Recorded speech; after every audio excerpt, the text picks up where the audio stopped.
Né? Só um momento, pastor. Senhora que controla o povo assim. Aleluia. Deus. Amém? Irmãos, o tema, quero agradecer aqui a oportunidade aqui de Pastor Magno. Hoje eu estou aqui porque é a vontade de Deus e o Pastor Magno. E a gente faz o que Deus quer e a hora que quer. E eu tenho uma curiosidade aqui hoje para perguntar quem teve essa inspiração desse versículo, desse tema das irmãs, aqui do profeta Elias e ali a viúva de Sarepta. Porque é uma passagem, irmãos, com muita profundidade de poder de Deus. Essa madrugada eu compreendi que essa igreja Deus vai tratar com pessoas diferenciadas por causa de caminhos, porque o Deus que é da coletividade é o Deus também individual, que entende você, compreende você e sabe da sua situação e sua necessidade. Hoje é uma noite de uma palavra que ela vai se diversificar. Não vai falar tão somente desta viúva, mas também vai falar de poder, de milagre, de providência. E vai falar também do homem de Deus e o obreiro, o que Deus faz na vida do homem quando ele quer levantar. E sem longas e nem demora, abrir as vossas Bíblias aí, que é o capítulo 17. E é o versículo 14, que é o tema que vocês escolheram nessa noite, pela misericórdia de Deus. E que o nosso Deus vai falar, né?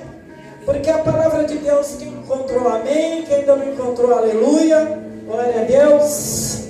E aqui nós temos aqui um pequeno versículo, mas que na verdade fala sobre a palavra de Deus num conteúdo e num contexto bem mais maior.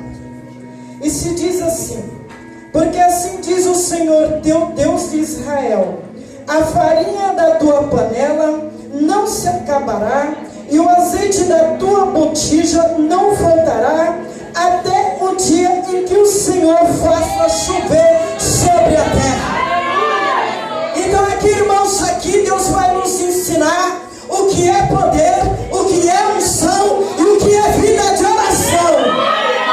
Porque a unção, irmãos, eu quero dizer o seguinte: tem pessoas que perguntam o que significa unção. Unção é simples, são e outros não são. É só isso, irmãos. E aqui a gente vai ver desenrolar esse cenário, os prodígios de Deus e as maravilhas de Deus. Aqui nós temos dois personagens, entre Elias e a viúva de Sarepta. Uma viúva que Deus vai citar ela, Jesus, lá em Lucas, vai falar também dessa mulher. Então, irmãos, aqui nós temos um homem que ninguém conhece, que é profeta Elias. Ele não vem da escola dos profetas, ele não vem da linhagem de sacerdote, ele não vem de uma linhagem de uma família rica. Ao contrário, ele é um homem estranho, vestido com roupas de camelo, com cinto largos nos seus lombos. E é esse homem que Deus chama, porque Deus não precisa de estrelas, porque Deus não precisa de gente grande. Deus chama o pequeno, levanta quem quer e como quer. E Elias, ninguém o conhecia, não era como ninguém, mas ali o Senhor fala e Elias vem. E tudo isso para você entender, aqui nesse versículo 14, você precisa voltar para o versículo 1. Por que de todas essas coisas? Porque aqui tem uma palavra-chave: tudo isso vai permanecer até que o dia que o Senhor envie chuva sobre a terra. Mas por que está falando dessa forma?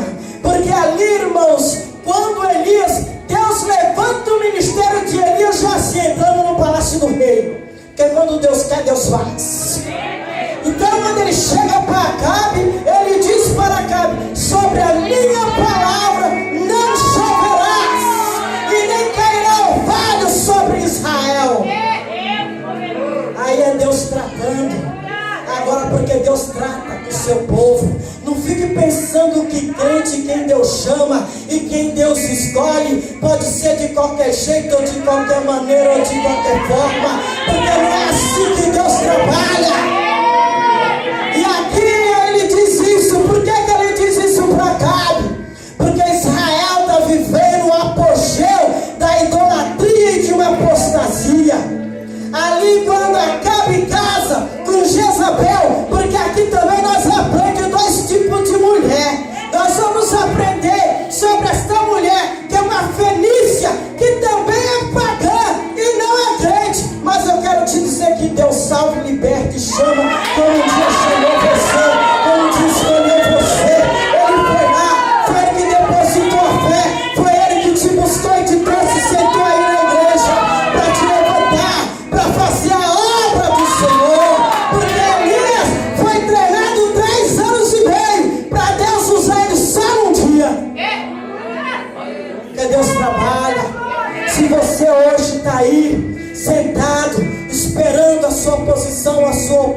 maturidade dentro da obra de Deus, mas você está dentro de um processo. Você está dentro de um processo para trazer a maturidade, para poder crescer.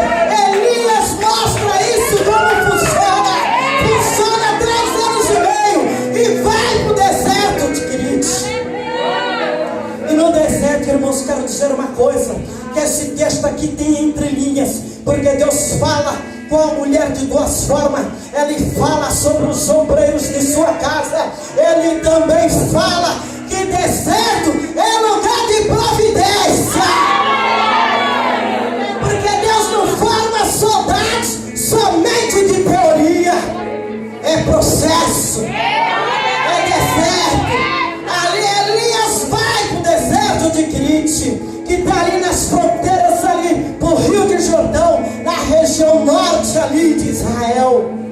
E ali a Bíblia diz que ele chegando ali em Querite, porque depois que ele profetiza, depois que ele fala para rei Acabe, ele sabe que Jezabel vai se levantar, ele sabe que Jezabel vai procurá-lo, porque ali já naquele período, irmãos, depois do casamento de Acabe com Jezabel, e sabe por quê houve esse casamento? Porque ali o rei dos Sidônios, o país ali era um país próspero. Próspero por quê? Porque servia a Baal e servia a Satanás. E às vezes o crente tem inveja da vida do ímpio, porque está melhor do que a sua, porque ele tem carrão e você não tem, porque ele tem casa boa e você não tem. Mas eu quero dizer, irmãos, que tudo que ele tiver vai ficar aqui nessa terra, não vai levar nada.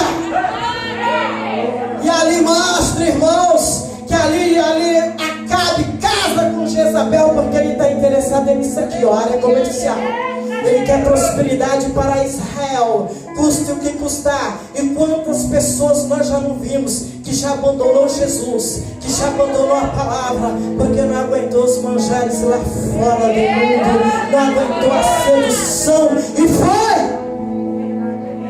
E aqui mostra que ali Jezabel coloca um culto à idolatria a Baal. E aí Baal é conhecido como o quê? Aí você vai entender esse versículo 14. Até que o Senhor faça chover sobre a terra. Por quê?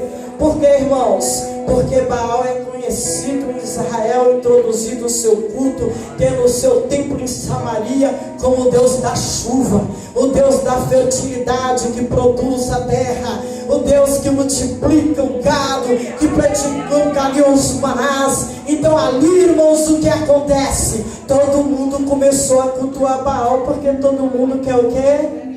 Todo mundo quer isso aqui. Ninguém quer esperar a prova, ninguém quer ter paciência, ninguém aguenta deserto, não é verdade? Não é verdade? Então, irmãos, ali mostra que ali ainda tinha mais isso, que quando chega Baal, ele é o Deus da chuva, mas ele também é casado com Astarote. É casado com Astarote, que é deusa dos Sidônios, que também tem os mesmos atributos do Deus Baal. Mas o nosso Deus não aguenta provocação. O nosso Deus responde com fogo, e responde sobre os céus e sobre a terra, para você saber quem é Deus nessa noite. Então, irmãos, o que Deus quer então nesse versículo 14 aí, quebrar a espinha dorsal do Deus Baal. Não é tu, Deus da chuva? Tranquilo os céus e não haverá chuva. Vamos ver quem é Deus sobre Israel. E aqui Tiago está escrito lá no capítulo 5, que parou de chover quando ele disse sobre a minha palavra. Olha o crente quando ora, quando o crente desce, ele recebe poder. Se você não tem poder, se você está sem unção, se você está vazio, é porque você tem que orar mais. Deus quer que você ore, porque você só vai conhecer Deus na sua intimidade através do poder da oração. E ali, irmãos, e Tiago diz que Elias ora, insiste na oração, e é quando ele diz para Acabe, sobre a minha palavra. Tu já pensou? Se você sair fora e falar dessa forma, sobre a minha palavra, eu profetizo. dias. Então, irmãos, não havia chuva, e começou a seca, e começou a fome, porque Jesus fala lá em Lucas que grande foi a fome em Israel, e havia muitas viúvas. Não havia só essa viúva. A diferença dessa viúva para as viúvas de Israel é que essa era uma ímpia, era uma fenícia, era uma pagã. Ela era pagã. E você vai ver quando Elias fala com ela sobre para pedir ali a jarra de água e para ela fazer o pão, ela responde o quê? Juro pelo teu Deus. Por que ela diz isso para Elias? Pelo teu Deus. Porque o Deus de Elias não é o Deus dela. Não é o Deus dela. Mas essa mulher mostrou, sabe o que, irmãos? Era uma mulher desesperada. Era uma mulher que criava um filho sozinha, num momento de grande fome, num momento de grande aperto. Ela não estava ali sozinha, irmãos, e ela respondeu para ele: só tem um pouco bocado que farei para mim, meu filho, e morreremos. Veja, mas eu quero te falar uma coisa, que o nosso Deus, Ele tem os seus escolhidos, e Ele escolheu aquela mulher lá, aquela fenícia lá, porque lá em Gileade, irmãos, quando Elias fica escondido, eu fiquei impressionado com as escrituras de Deus, porque esse rio, para ele secar, só Deus mesmo, porque ele desce de Efraim, ele corta a Galileia, ele chega até os rios do Jordão. Então o rio desce para acabar, só Deus. Mas eu quero te dizer que é no deserto, é no momento difícil, é no momento das tuas lágrimas que Deus vai te responder. É por isso que o crente tem que aprender a ajoelhar e gemendo chorar, porque a vitória vem. A água, irmãos, vai acabando, e Elias olha ali e fala como é que vai ser. Mas eu quero te dizer, enquanto todo mundo passava fome, enquanto toda dificuldade havia, Elias tinha 2 refeições ao dia. Sabe por quê, irmãos? Que quando Deus quer, o urubu vira garçom. Quando Deus quer, Ele faz o possível e o impossível. Porque aquela área já vivia cheia de abutres, de corvo. Porque corvo, irmãos, é abutre. É o urubu, irmãos, que vive da carniça. Porque aquele era um período, por causa da seca, já não havia mais gado. Por causa da seca, já não havia mais alimento. Já não havia mais nada. Só o império da morte. É por isso que havia os abutres esperando. Mas Deus, quando quer, chama os urubu e vai lá e serve o meu filho. E sirva do melhor, porque a Bíblia diz que a carne que vinha era da melhor. Mas a carne, irmãos, a gente pode até ficar pensando onde foi, né? Um abutre conseguir a carne. Mas e o pão? Como é que ele conseguiu esse pão? Como que ele trouxe esse pão? Porque a Bíblia diz que ele trazia a carne, mas ele trazia o pão. É o pão, irmãos. E eu vou dizer que até disso você consegue ver Jesus. Porque a Bíblia diz que Jesus é o pão do céu, e Ele deu a sua carne pela nossa vida na cruz do Calvário. E ali, irmãos, quando a seca chega no rio Quirate, Deus fala: vai até Serepta. Sabe o que significa Serepta? Serepta significa fornalha, cantinho do fogo. Quer dizer que o homem de Deus, primeiro ele vai lá para o deserto, do deserto manda para a fornalha, porque Deus prova os seus. Deus prova os seus na fornalha. Mas não tenha medo do fogo e nem da fornalha, porque Sadraque, Mesaque e Abednego entrou na fornalha e não foi queimado, porque o quarto homem estava na fornalha. Elias não teve medo de ir para Serepta. E numa região onde Acabe mandou todos os soldados, Acabe ali, ache Israel, ali procurando toda a nação inteira Elias. Aleluia! A Bíblia diz que ali os soldados de Acabe foram até as nações vizinhas, caçando Elias de tudo quanto é forma. Por quê? Porque o povo dizia assim: olha, tem alguma coisa errada. Culpado de tudo isso daqui é Elias, que jogou uma praga em nós. Porque o que eles faziam naquela época irava a Deus de uma tal forma. Porque ali, quando eles trouxeram o culto de Baal, eles trouxeram ali Astarote, eles trouxeram Moloque. Sabe o que eles faziam, irmãos? Eles pegavam as crianças, os primogênitos, amarravam em frente às imagens, ateava fogo ali, ateava fogo nas crianças, para que elas pudessem gritar bastante, porque eles acreditavam que no grito do inocente Baal vai ouvir mandar chuva.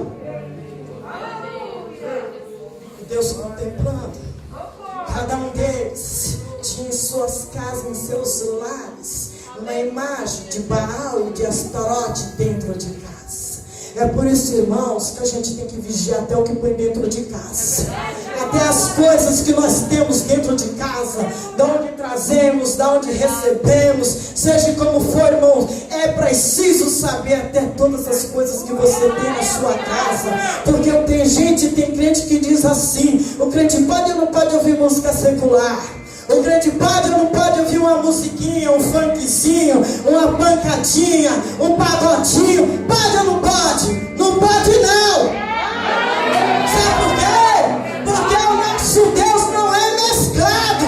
Porque Jesus fala: ou é quente ou é frio. Se tu for morno, eu te vomitar-te-ei. Não tem meio termo. Ou você é ou você não é.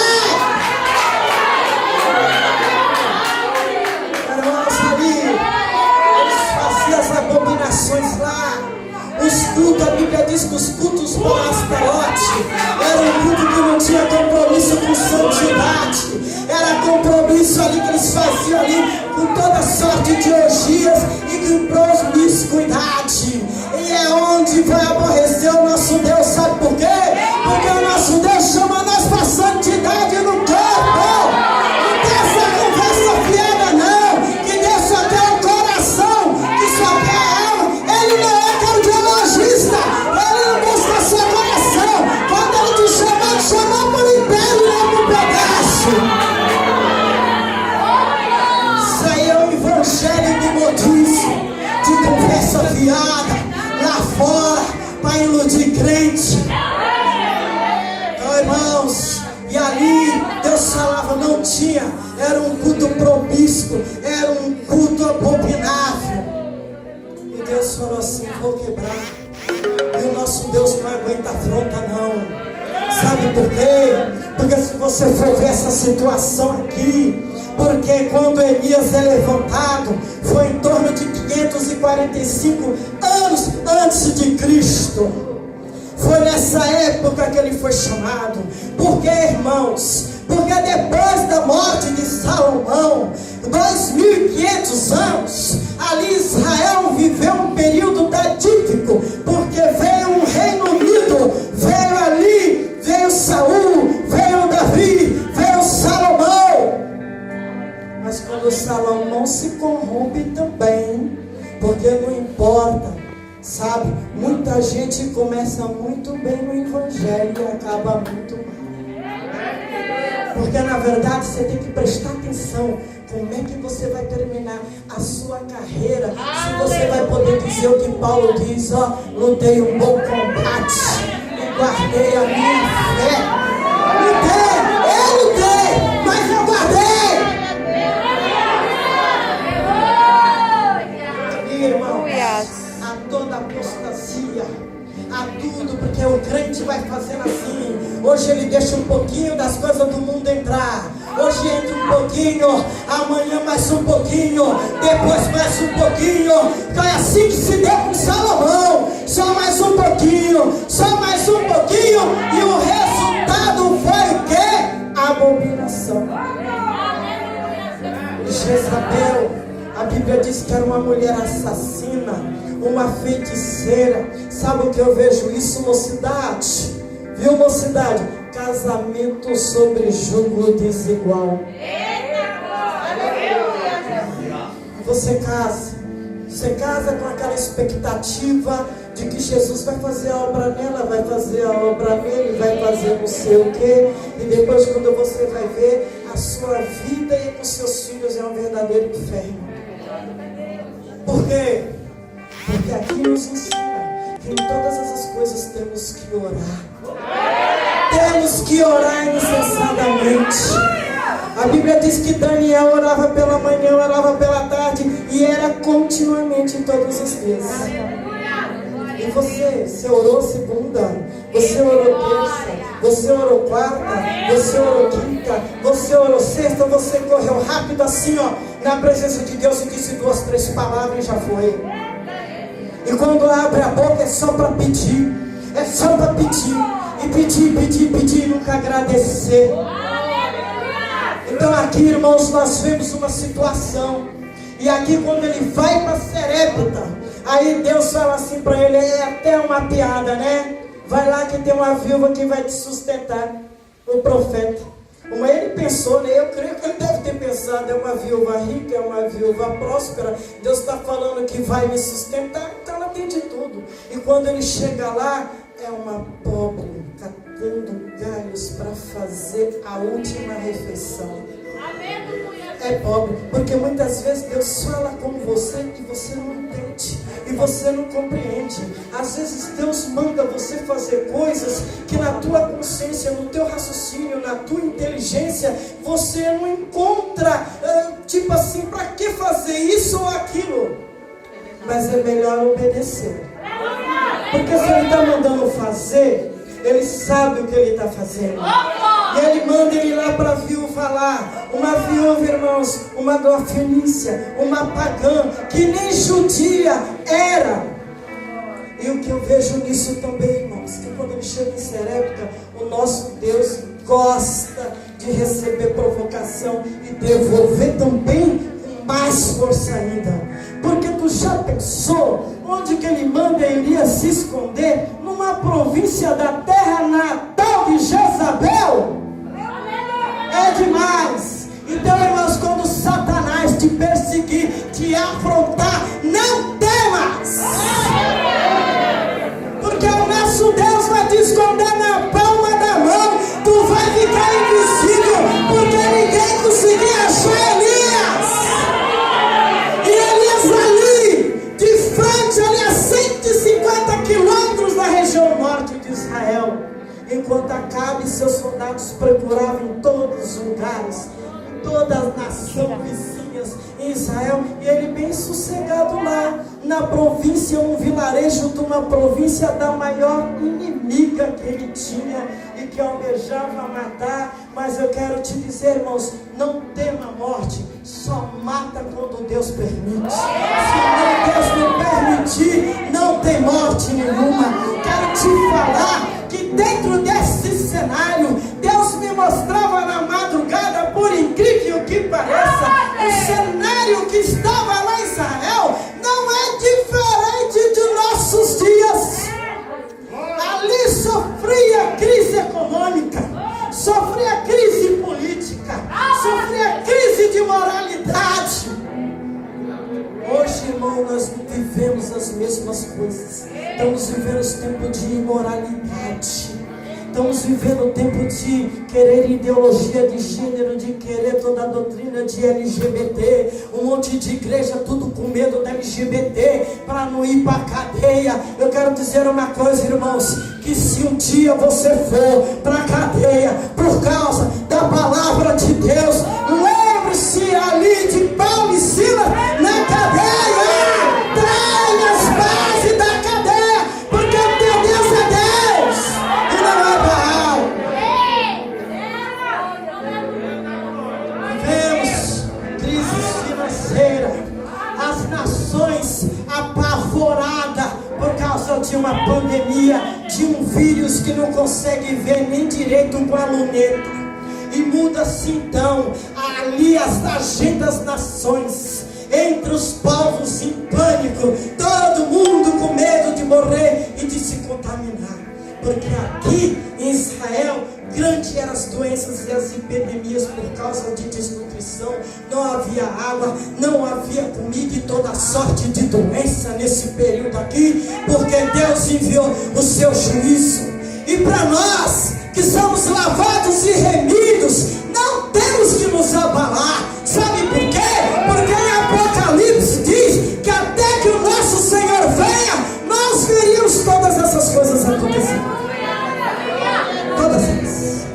Epidemia, está ali, cavalo amarelo, cavalo preto, estão os selos de Apocalipse, a peste. Vocês não têm noção da quantidade de países passando fome e já não tem mais o que comer.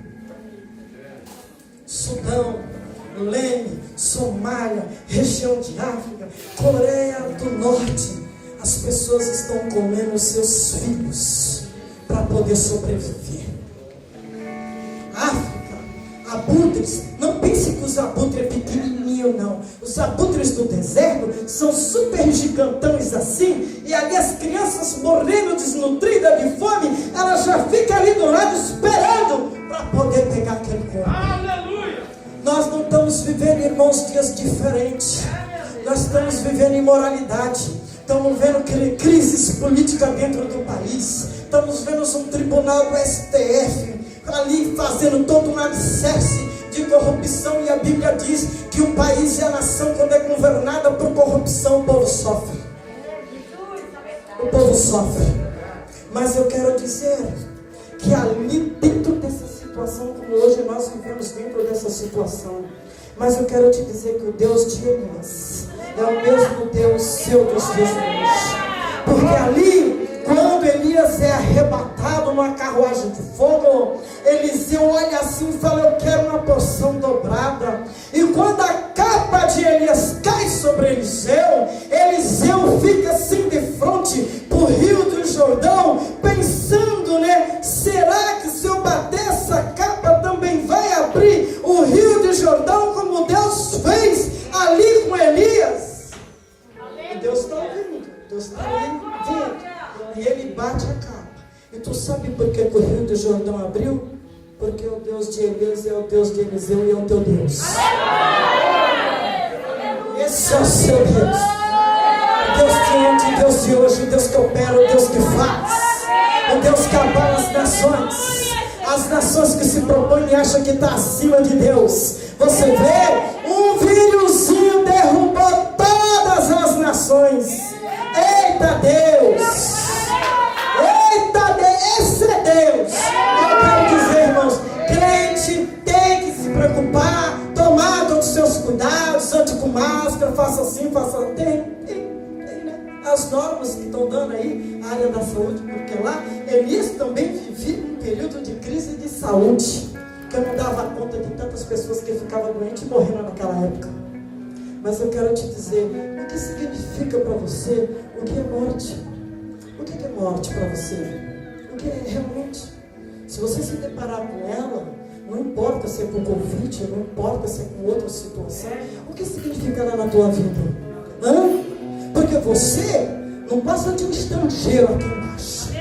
Aqui nessa terra, você é um estrangeiro. Porque a sua casa está no céu. Jesus falou, e lá tenho muitas moradas. É a sua casa, é o seu lar. Por que você é batizado com o Espírito Santo? Por que você fala a língua de anjos? Porque é o idioma do seu país. Americano fala inglês, brasileiro fala português, espanhol fala lá espanhol, que é Espanha. Mas se você é do céu, e se você é de Deus, você vai falar que língua? A língua de quê? Do seu país, a sua casa, a sua morada. Então não quer se preocupar. Aquietai-vos, porque o Senhor é Deus. E nesse tempo difícil, Deus manda dizer para você: não será crise, nem de trabalho, nem de dinheiro, nem de comida, nem de saúde. Nada disso há de te afetar, porque na tua casa o azeite, a botija, a farinha não vai faltar.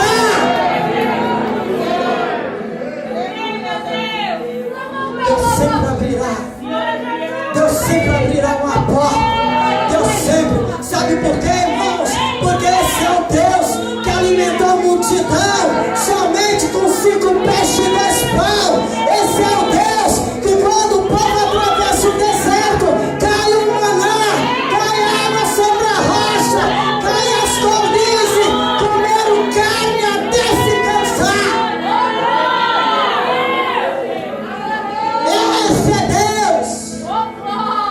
Esse é o nosso Deus. Não tem, irmãos. O que nós precisamos é ter confiança nessa palavra. O que nós precisamos é estar pautado e a nossa fé não fracassar diante dela. E a vitória, irmãos, é não obedecer. Porque essa mulher, no meio de todos os pagãos, no meio de toda situação, a Bíblia diz que era só aquele nívelzinho que tinha da farinha e aquele nívelzinho do azeite. E todo dia ela ia lá, pegava, fazia o bolo, fazia tudo direitinho. E tipo assim, agora acabou, né? Acabou. Agora é só nós morrer. Mas quando amanhecer, tu já pensou? É todo dia. Deus não deu uma porção para ela guardar lá nos armários. Às vezes você está esperando de Deus algo que te deu uma estabilidade, mas Deus, a única estabilidade que um crente pode ter é olhar para o céu. É olhar para o céu. Olha para o céu. É de lá que vem o teu maná. É de lá que vem o teu socorro. É de lá que vem a tua bênção. É de lá que vem a graça. É de lá que vem o som. É de lá que vem poder. É de lá que vem a providência do Senhor. Então, sabe o que Deus fazia? Ensinava aquela mulher o que é ter fé todos os dias. Porque se desse, né, bastante, né, para ela lá, o que será que ela faria? Se desse uma porção dobrada dentro do deserto, ali quando o povo de Israel marchou. Mas não é assim. Deus quer lhe tornar dependente dele. Saia da sua dependência. Saia da força do seu braço.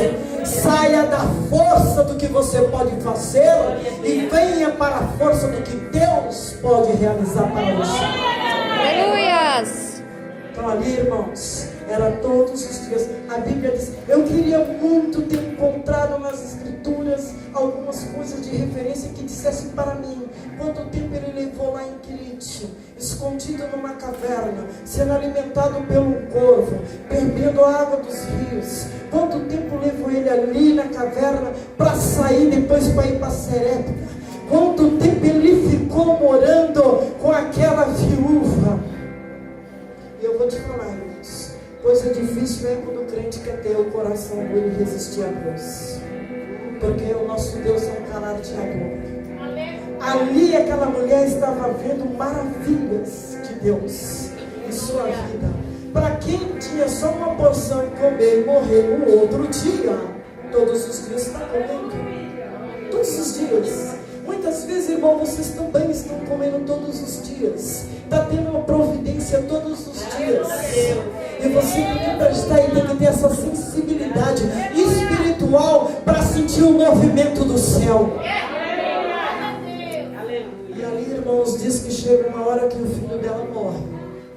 O filho dela morre e ela vai até Elias, acusa Elias e diz assim: tu vieste até minha casa o quê? Cobrar então em juízo as minhas iniquidades, a memória das minhas iniquidades. Sabe por quê, irmão? Porque Deus sabe o que faz. Esse texto leva a crer que ela ainda tinha que se converter. Não basta você vir para a igreja não dizer glória a aleluia. Não basta você ser convicto entre o inferno e o céu. Você tem que se converter.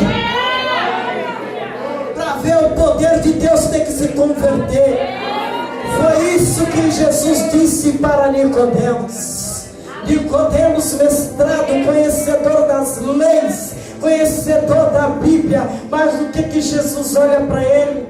É pobre por dentro. Você precisa se converter. Você precisa se examinar todos os dias na sua particularidade, na sua intimidade. Você se examinar dentro de você e ver as suas deficiências e começar a resolver, porque Deus quer resolver deficiências de crente aqui hoje. Deus quer te libertar, te desprender, fazer você voar como as águias no céu.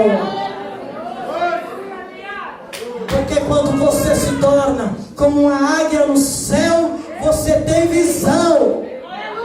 De lá você tem visão. A sua visão é ampliada. Você vê todo na visão que Deus lhe dá. Porque tem crente, irmãos, que a gente tem que falar assim, infelizmente, que ele tem a visão de porco. Você sabe como é que é porco? Ele só olha assim, ele só olha assim, ele só olha assim. É por isso que a Bíblia revela qualidades e virtudes de uma águia. Porque para a gente prestar atenção, porque a águia, ela tem a visão dos céus, de cima dos céus para a terra e para baixo. E é isso que Deus quer dar para você nessa noite. Porque é isso aqui, irmãos, o nosso Deus quer tratar com a igreja sobre o sobrenatural.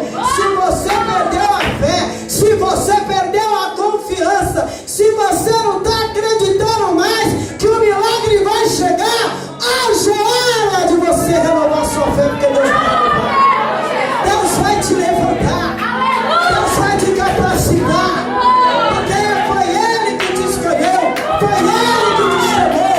Tu não foi chamado pelo homem, mas tu foi chamado pelo Deus vivo de Abraão, Isaac e Jacó.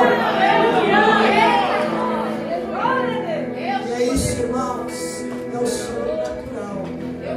Porque eu quero dizer uma coisa: o crente mesmo não é para ter uma vida natural. O seu Deus é natural? O seu Deus é... não é. Ele já te dá um Espírito Santo já com uma característica de que vai operar o sobrenatural.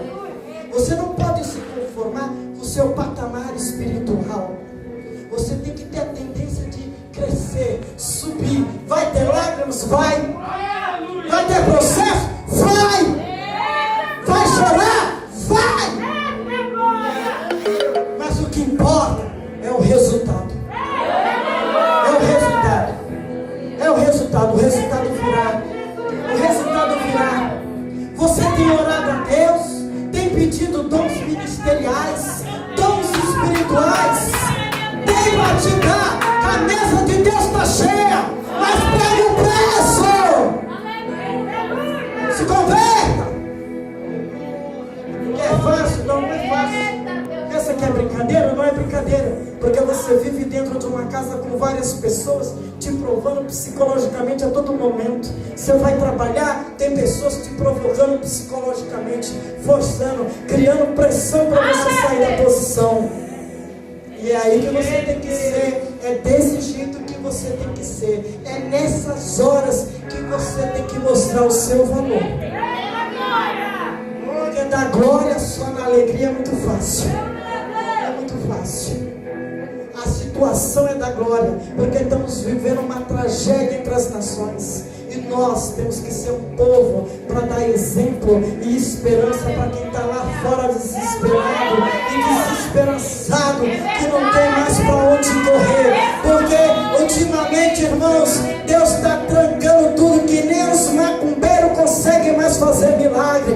Deus está trancando como trancou Baal, como trancou Astarote, quebrou a força e disse: eu sou o Deus que vai chover. Sou eu que mando. Então, irmãos, é uma coisa tremenda, que até nessas horas todo o poder das trevas cai. E é isso que Jesus manda te dizer. Igreja amada minha, eis que estou às portas e virei vos buscar.